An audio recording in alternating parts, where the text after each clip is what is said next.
teman-teman, perkenalkan nama saya Agatha Sabila Ayu Saputri dari program S1 Teknologi Pangan A 2018 Universitas Diponegoro.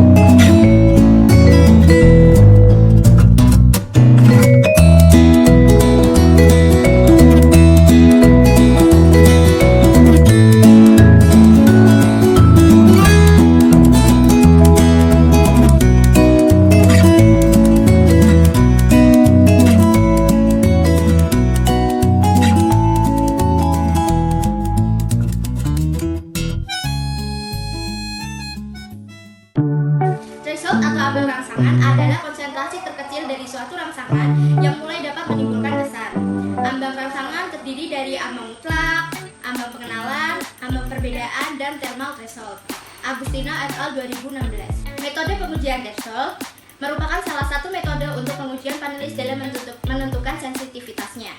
Negara et al. 2014. Sensitivitas rasa pada uji sensoris diukur dari ambang batasnya. Nilai ambang deteksi dapat menentukan sensitivitas rasa. Hesana et al. 2014. Uji ambang pengenalan digunakan untuk mengetahui apakah panelis dapat mengenali sampel dasar yang disajikan. Azhar et al. 2018. Ambang absolut merupakan level paling bawah di mana individu dapat merasakan sensasi. Poin di mana individu dapat merasakan batas antara ada atau tidak ada. Ada 4 cita rasa dasar yang bisa dideteksi oleh manusia, yaitu manis, asam, asin, dan pahit. Murti dan Hidayat 2019. Di sini saya akan mereview 3 coklat, yaitu Silver Queen, Cadbury, dan KitKat.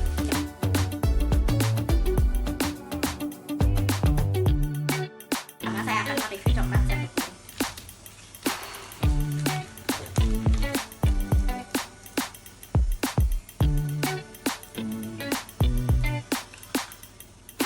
Di dalam coklat Silver Queen, rasa susunya sedikit berasa dan creaminya tidak begitu kerasa. Teksturnya agak begitu keras daripada coklat-coklat yang lainnya. Warnanya begitu coklat tua dan rasanya sedikit ada rasa pahitnya. Ketika dimakan, rasanya lumer di mulut, tapi tidak begitu creamy karena susunya tidak terlalu banyak.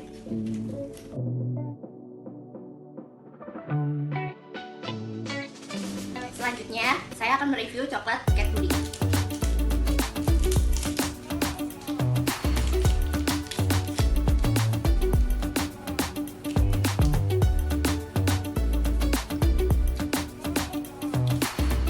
Rasanya lebih manis daripada coklat Silver Queen.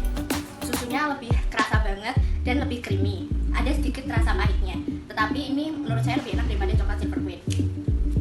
Teksturnya lebih lunak dan lembut karena terkandung susu yang banyak di dalam coklat Cadbury tersebut.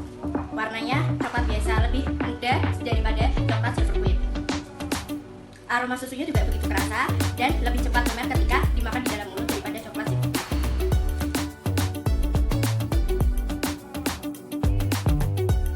Yang terakhir, saya akan mereview coklat KitKat.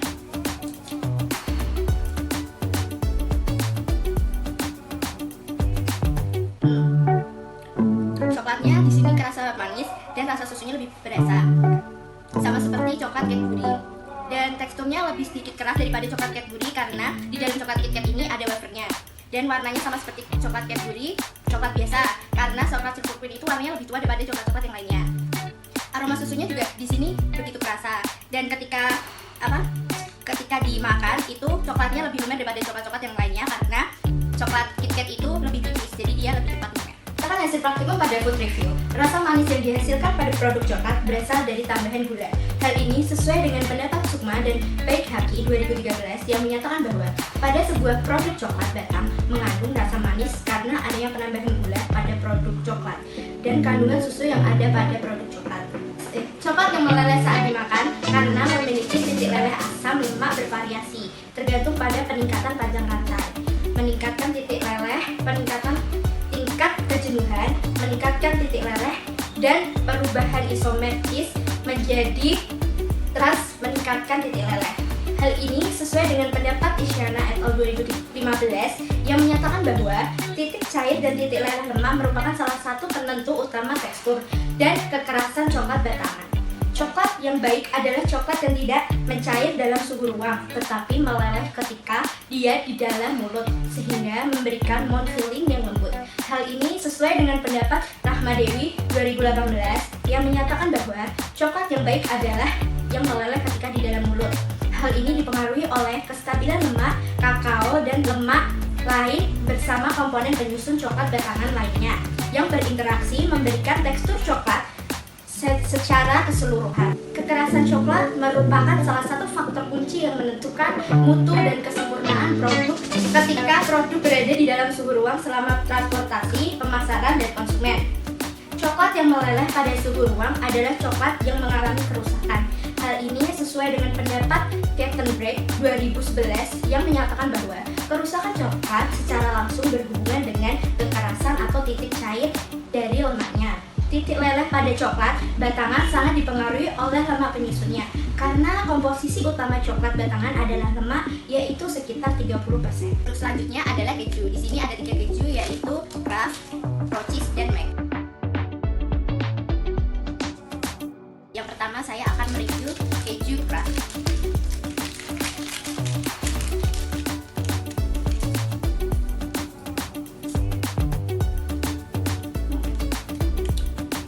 Rasanya asin dan susunya sangat terasa. Teksturnya lunak banget karena di sini itu mungkin dia susunya banyak dan aroma susunya begitu kerasa dan warnanya dia paling putih daripada keju-keju yang lainnya.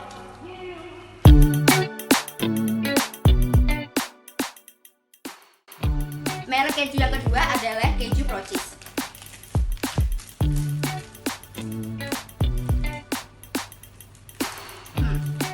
Rasa keju Procis tidak terlalu asin dan rasanya itu lebih asinan keju Kraft. Mungkin karena penambahan gulanya lebih sedikit daripada keju Kraft. Teksturnya juga lebih keras daripada keju Kraft, tapi teksturnya dia lebih halus daripada keju Kraft. Aromanya sedikit ada aroma asamnya dan warnanya sama tidak kalah jauh daripada keju Kraft. Merek keju yang ketiga adalah keju Mac.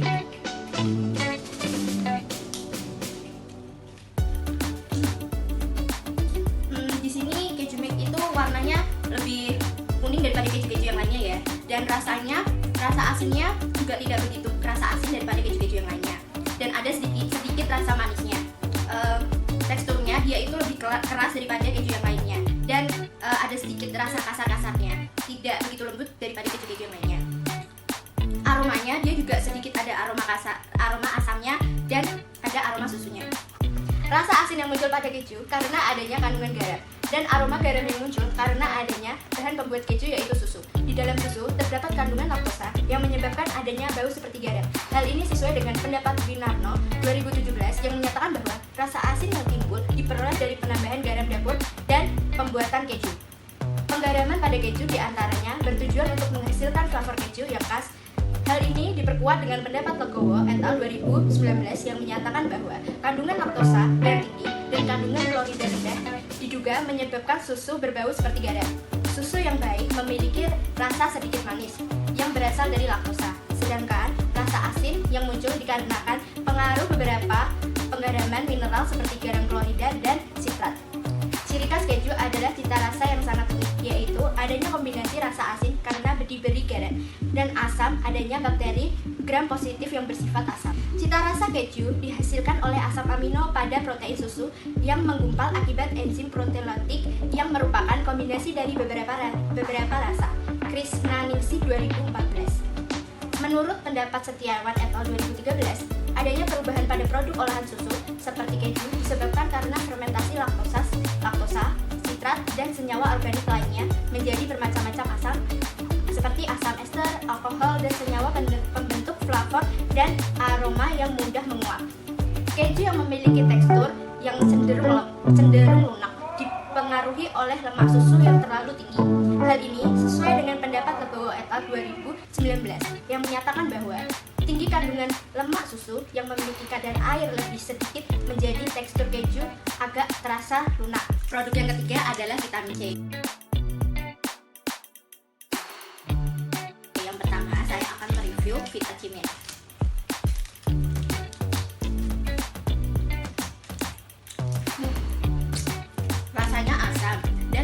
dia itu lebih keras. Rasa jeruknya juga sangat kerasa di vitamin ini. Aroma obat-obatnya itu kerasa banget ya, dan warnanya dia lebih kuning daripada vitamin yang lainnya.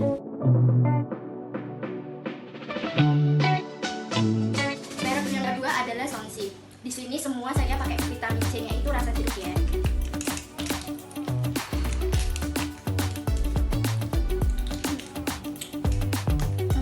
Rasanya dia lebih manis, ada sedikit rasa asamnya, dan ada tekstur jadinya gitu. Terus dia juga nggak begitu keras, dan aroma jeruknya juga paling kuat. Tetapi warnanya dia paling pudar daripada yang lainnya, tidak begitu kuning. Merek vitamin C yang ketiga adalah Vichy.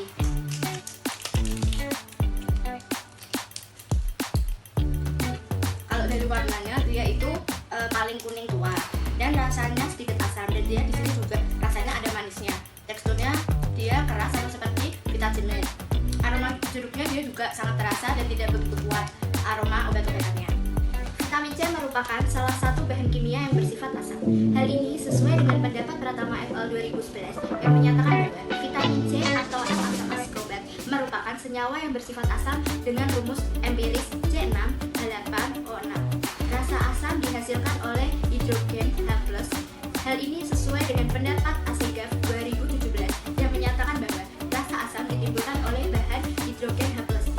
Ada dua golongan vitamin, yaitu vitamin yang larut dalam lemak dan vitamin yang larut dalam air. Vitamin yang larut dalam lemak adalah vitamin A, D, E, dan K. Sedangkan vitamin yang larut dalam air adalah vitamin B dan vitamin C. Kedua golongan vitamin ini mempunyai sifat umum yang berbeda-beda. Terdapat dua senyawa yang berhubungan dengan vitamin. Hal ini sesuai dengan pendapat Prof. Rawati dan Kusumawati 2011 yang menyatakan bahwa ada beberapa senyawa yang berhubungan dengan vitamin, yaitu antivitamin yang kerjanya dapat merusak struktur vitamin, dan antagonis vitamin yang kerjanya dapat berkompetisi dengan vitamin. Produk yang keempat adalah ciki-cikian yang mengandung rasa umami.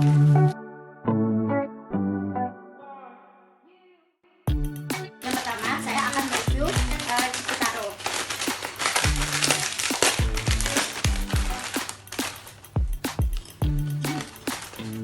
Di sini saya pakai taro yang rasa sih, dan rasa MSG-nya itu banyak banget ya di sini. Kayak micinnya itu dia makainya terlalu banyak, dan teksturnya dia lebih halus daripada ciki-ciki yang lainnya. Aroma rumput lautnya juga sangat terasa, dan bentuknya itu dia kotak balok, dan kotak balok ada lubang-lubangnya. Warnanya dia putih. Merek ciki yang kedua adalah Citos. Di sini saya pakai yang rasa jagung bakar.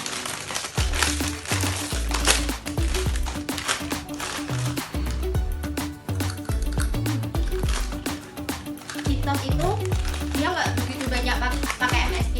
MSG-nya lebih terasa taro daripada Citos, dan teksturnya dia permukaannya itu kasar dan tidak rata. Teksturnya dia juga begitu keras, dan aroma jagung bakarnya itu tidak begitu menyengat. Bentuknya dia itu panjang lonjong bulat, dan warnanya dia kuning.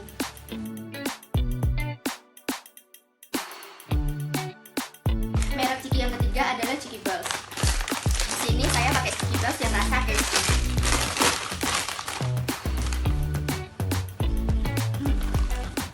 Warnanya dia itu kuning keoren-orenan gitu.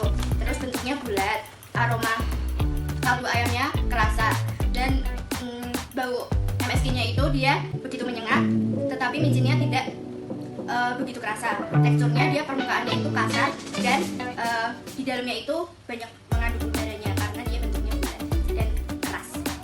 Rasa asin disebabkan oleh ion natrium. Hal ini sesuai dengan pendapat Praharani 2016 yang menyatakan bahwa rasa asin dihasilkan oleh ion natrium Na+ dan NaCl yang umumnya digunakan untuk merangsang indera pengecap pada rasa asin.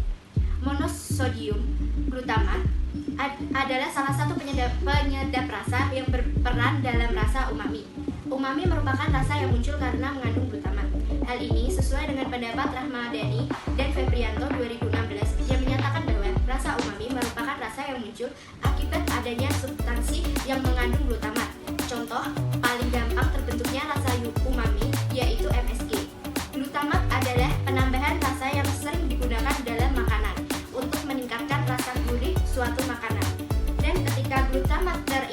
dan protein tidak dapat memberikan rasa gurih pada makanan. Hal ini sesuai dengan pendapat Zinab dan Hajeb 2010 yang menyatakan bahwa ketika glutamat terikat dengan molekul protein, glutamat tidak memberikan rasa gurih atau umami pada makanan. Tetapi hidrolisis protein selama fermentasi atau penuaan dan pematangan pada proses pemanasan yang dapat membebaskan rasa asam glutamat bebas. Asam glutamat memiliki fungsi yaitu neurotransmit. Hal ini sesuai dengan pendapat Lowry dan Ledward 2016 yang menyatakan bahwa fungsi lain dari asam glutamat adalah transmit untuk cita rasa, di mana asam glutamat sebagai satu dari 5 selera dasar umami yang mencakup selera lezat, umami, dan gurih. Produk yang kelima adalah kopi. Di sini kita memakai 3 kopi dengan merek yang berbeda, yaitu kopi luwak, kopi kapal api, dan kopi Nescafe. Merek kopi yang pertama yang akan saya review adalah kopi kapal api.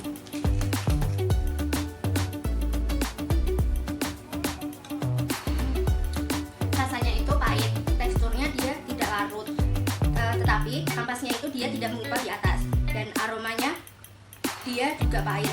Aftertaste-nya itu setelah ditelan itu masih meninggalkan rasa pahit di tenggorokan, dan warnanya dia hitam.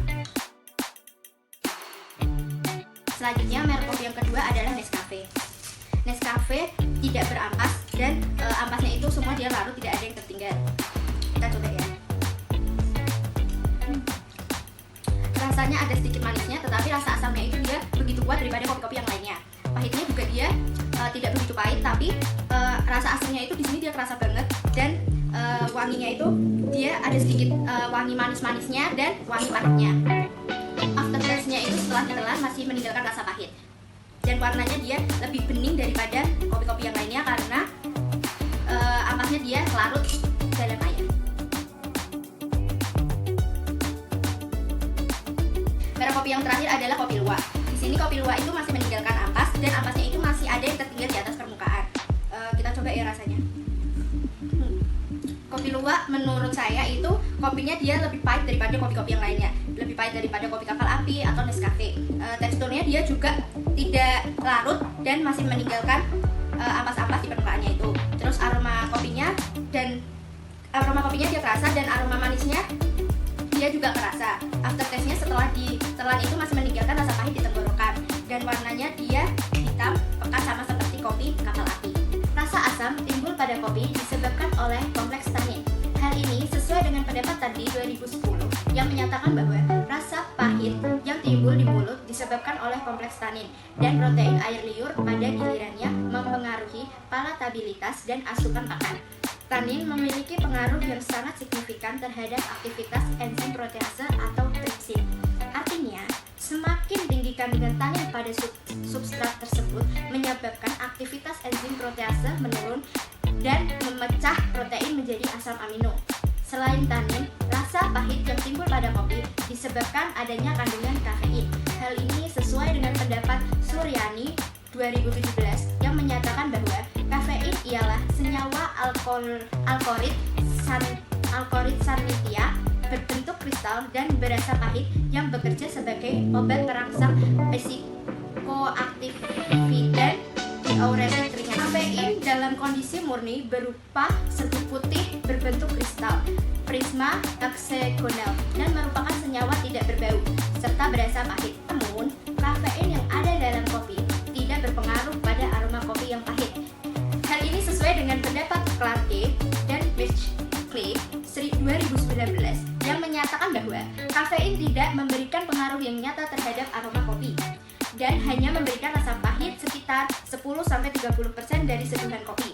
Bentuknya aroma yang khas pada kopi disebabkan oleh kafenol dan senyawa-senyawa komponen membentuk aroma kopi lainnya. Selama proses penyampaian, sebagian kecil kandungan kafein menguap dan membentuk sebagai komponen lainnya seperti aseton, fluvirat, amonia, trimetilamina, atau asam formiat dan asam asetat. Selain aroma, mutu kopi dipengaruhi oleh kandungan air dan abu. Hal ini sesuai dengan pendapat Ciptadi dan Nasution 2015 yang menyatakan bahwa abu yang dihasilkan dari penguapan kopi agak banyak, bersifat alkalis, sebagian besar terdiri dari fosfat dan potasium karbonat. Kafein tidak mempengaruhi aroma kopi, tetapi sedikit memberikan rasa pahit. Asam kloragenat terdekomposisi bertahap seiring dengan pembentukan asam volatil. Asam yang terasa pada kopi adalah asam kloragenat. Golongan asam pada kopi akan mempengaruhi mutu dan memberikan aroma serta cita rasa yang khas. Hal ini sesuai dengan pendapat Farida dan Kumoro 2013 yang menyatakan bahwa asam yang dominan pada biji kopi adalah asam kloragenat, yaitu sekitar 8% pada biji kopi atau 4,5% pada biji sangrai. Selama penyampaian, sebagian besar asam kloragenat menjadi asam kafeat dan asam quinat. Kopi Arabica aromanya lebih enak daripada kopi Robusta. Hal ini sesuai dengan pendapat Sulistianingsih et al. 2017 yang menyatakan bahwa selama ini kopi Robusta dikenal dengan aromanya yang kurang tajam dibanding kopi Arabica. Aroma pada kopi ini dibutuhkan untuk menghasilkan produk akhir olahan kopi yang terbaik.